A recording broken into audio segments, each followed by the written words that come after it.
Confidence আনিলে আৰু আমি বহুত উপকৃত হলো আমাৰ চৰকাৰৰ দিনত প্ৰথম আমি এপইন্টমেন্টক স্বচ্ছ কৰিলো আৰু এপইন্টমেন্টৰ পিছত এতিয়া আমাৰ প্ৰচেষ্টা হৈছে যে ট্ৰান্সফাৰটোক আমি স্বচ্ছ কৰা আজি আমি ইয়াতে স্বাগত সতীৰ্থ দ্বিতীয় পোৰ্টেল আমি কিয় আৰম্ভ কৰিব বিচাৰিছিলো মোৰ এটা কমিটমেন্ট আছিলে যে এটা বিত্তীয় বৰ্ষত আমি দুবাৰ এই পোৰ্টেলটো খুলিম 31 মাৰ্চৰ আগতে আমি আৰু এটা ট্ৰান্সফাৰৰ প্ৰসেস কমপ্লিট কৰিব খুজো যাতে যিজন কৰ্মচাৰীয়ে নতুন স্থানত যায় 1 April beginning of the financial ইয়াৰৰ পৰা তেওঁলোকে যাতে নিজৰ নতুন স্থানত গৈ যোগদান কৰিব পাৰে ইয়াত আৰু এটা আছে যে যিগৰাকী ব্যক্তিয়ে এবাৰ এই স্বাগত সতীৰ্থ পোৰ্টেলৰ জৰিয়তে সুবিধা পালে তেওঁ আৰু দ্বিতীয়বাৰ আবেদন কৰিব নোৱাৰে তাৰ মানে মিউজিক্যাল শেয়াৰ নহব অৰ্থাৎ যি 9000 এবাৰ উপকৃত হল যে যোৱাবাৰ মই নলবাৰীত নাপালো গতিকে এইবাৰ বৰপেটাত যাবৰ কাৰণে আমি চেষ্টা কৰিম আমি দ্বিতীয়বাৰ তেওঁলোকক সুযোগ নিদিও তাৰ ফলত যিখিনি মানুহে বা ব্যক্তিয়ে প্ৰথমবাৰ ফেইল হল তেওঁলোকৰ ৰেট অফ সাকসেসটো এইবাৰ বেছি বাঢ়ি যাব দ্বিতীয়তে এডিআৰি যেহেতু ৰিক্ৰুটমেন্ট হল এৰাউণ্ড 15000 নতুন কৰ্মচাৰী গতিকে এতিয়া choice of transfer mutual transfer লোৱা মানুহৰ সংখ্যাটো নিজে নিজে বাঢ়ি যাব মোক আমাৰ অফিচাৰসকলে কৈছিল যে স্যাৰ এতিয়া এপ্লিকেশন পাম জানো কিন্তু পুলিচত আমাৰ এই কেটা দিনত more than 7000 appointment হৈছে 15000 এডিআৰি গ্ৰেড 3 আৰু গ্ৰেড 4 ত এপইন্টমেন্ট হৈছে গতিকে এতিয়া দা কোহুট বা এই যিখন সমাজ সেই সমাজখন ইনক্ৰিজ হৈছে গতিকে মিউচুৱেল ট্ৰান্সফাৰ বা কনভিনিয়েন্ট বদলি কৰিব যোৱাবাৰ ডিপ্ৰাইভ হোৱা মানুহখিনিয়ে এইবাৰ নিজে বিচৰা স্থানত আহিবলৈ সুযোগ পাব এইবাৰ আমি আৰু এটা কাম কৰিছিলো যেতে এডিআৰি আৰু পুলিচত আমি নিযুক্তি দিছিলো ট্ৰান্সফাৰৰ মাজলৈকে যাতে আহিবই নালাগে আমি এটা নতুন পলিসি লৈছিলো যে প্ৰথম হোম ডিস্ট্ৰিক্টত দিয়ক নহলে হোম ৰিজনটোত দিয়ক অৰ্থাৎ আপাৰ আসামৰ লৰা ছোৱালী যদি ডিব্ৰুগড়ত নোৱাৰে তিনসুকিয়াত থাকক যোৰহাটত থাকক গোলাঘাটত থাকক নামনি অসমৰ লৰা ছোৱালী যদি কিবা কাৰণত আমি বৰপেটাতে দিব নোৱাৰো এটলিষ্ট নলবাৰী বজালিত আমি দিয়াৰ ব্যৱস্থা কৰো সেই কাৰণে মই ভাবো যে নেক্সট 3 বছৰৰ ভিতৰত মোৰ যেটো টাৰ্গেট অসমত ট্ৰান্সফাৰ পোষ্টিংৰ ফাইল নোহোৱা হৈ যাব কাৰোবাৰ হঠাৎ কেতিয়াবা বেমাৰ হল বেলেগ কথা আৰু এই সুবিধাটো যেহেতু গেজেটেড অফিচাৰৰ কাৰণে উপলব্ধ নহয় আৰু তেওঁলোকৰ ট্ৰান্সফাৰ আমি সদায় পাব্লিক ইন্টাৰেষ্টত কৰো তৃতীয় আৰু চতুৰ্থ শ্ৰেণী ট্ৰান্সফাৰ বিচৰা ব্যক্তিৰ সংখ্যা একেবাৰে নোহোৱা হৈ যাব within a period of 3 years হয় স্যাৰ নোহোৱা কিছুমানে ভাবিব যে আমাৰ কামটো হৈ গল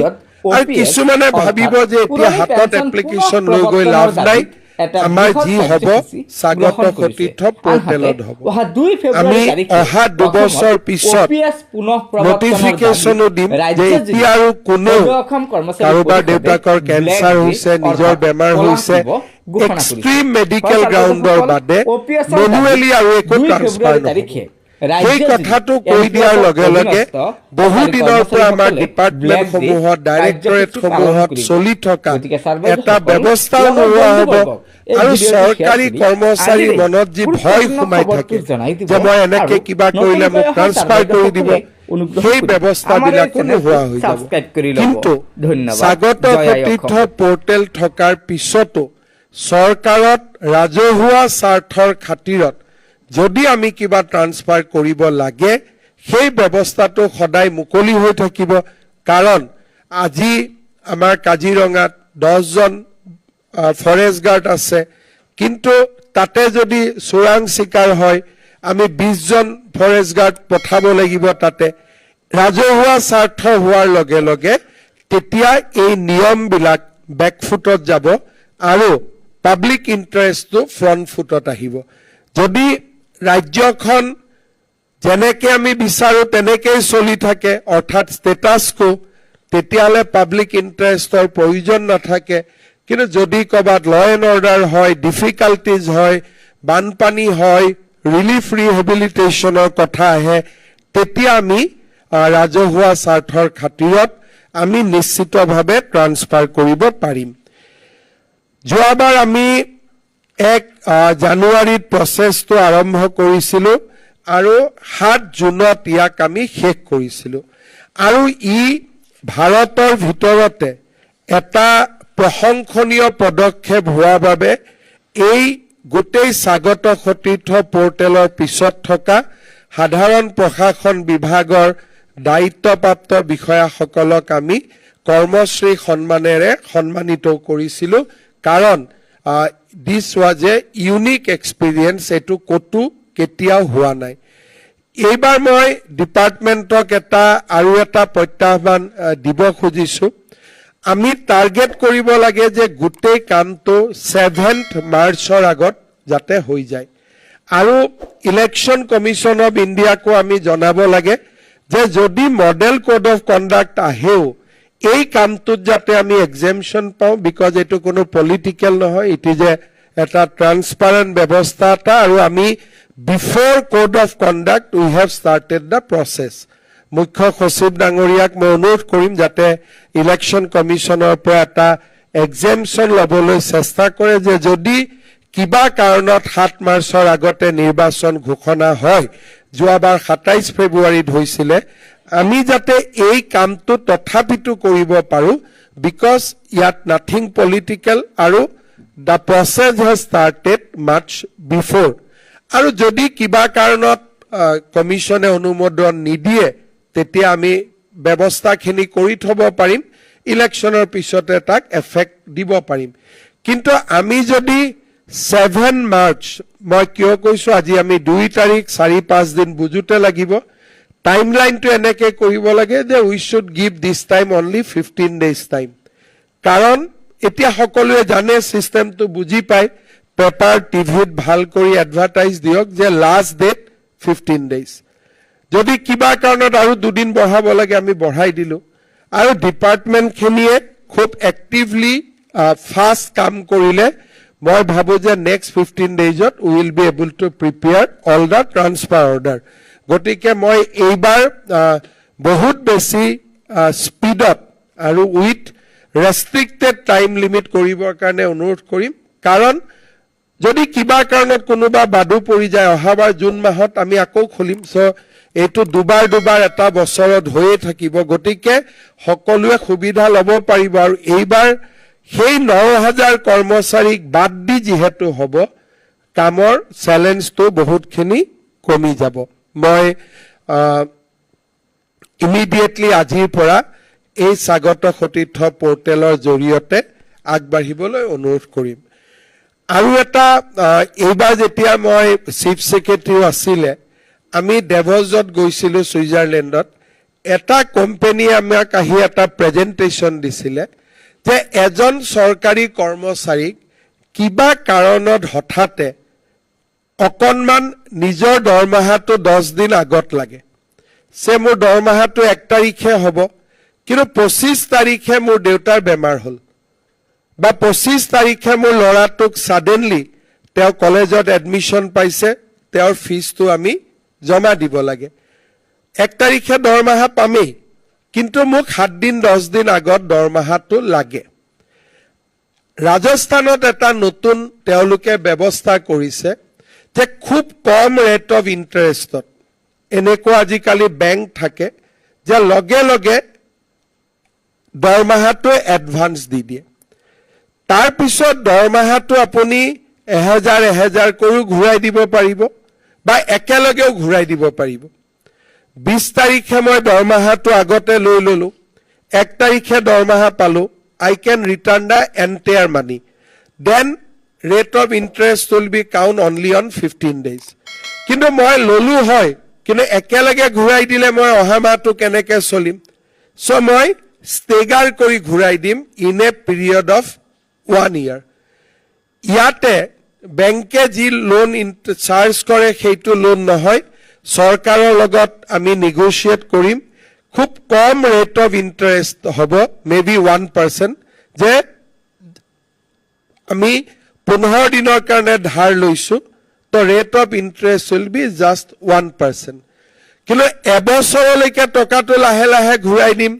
তেতিয়া হয়তো ৰেট অফ ইণ্টাৰেষ্টটো অলপ বেছি হ'ব. মই ফাইনেন্স ডিপাৰ্টমেণ্টক অনুৰোধ কৰিম যে এটা ট্ৰান্সপাৰেণ্ট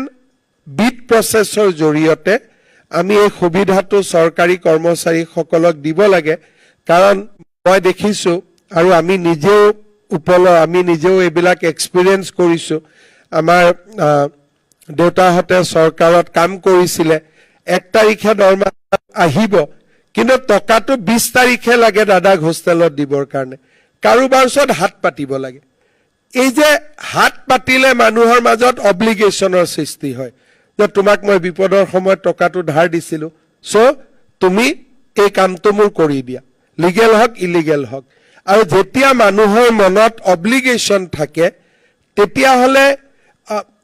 মানুহৰ এইটো সহজাত প্ৰবৃত্তি, মানুহজনে যাতে যেতিয়া সি মানসিকভাৱে হেঁচা দিয়ে, তেতিয়া কিবা নহয় কিবা আমি ৰাস্তা উলিয়াব চেষ্টা কৰোঁ যে মানুহজনক আমি কেনেকে সহায় কৰিব পাৰোঁ. আৰু তেনেকুৱা সৰু সৰু অব্লিগেশ্যন আমি মানাৰ কাৰণে কেতিয়াবা চাকৰি জীৱনত আমাৰ বহুত অসুবিধাও আহি পৰে. সেইকাৰণে মই চেলাৰী এডভান্স ল'ব পৰা আৰু ইনষ্টলমেণ্টত ৰিটাৰ্ণ দিব পৰা বা এটে ৰিটাৰ্ণ দিব পৰা এই স্কিমটো ইমপ্লিমেণ্ট কৰাৰ কাৰণে অনুৰোধ কৰিম. আৰু মোক যিটো ডেভছত প্ৰেজেণ্টেশ্যন দিছিলে, Rajasthan is already implemented the process, আৰু লাষ্ট ইয়াৰ তেওঁলোকে 300 কোটি টকা এনেকে চৰকাৰী কৰ্মচাৰীয়ে এডভান্স ড্ৰ কৰিছে, ঘূৰাই দিছে, ঘূৰাই দিছে. The transaction was up to 300 crore.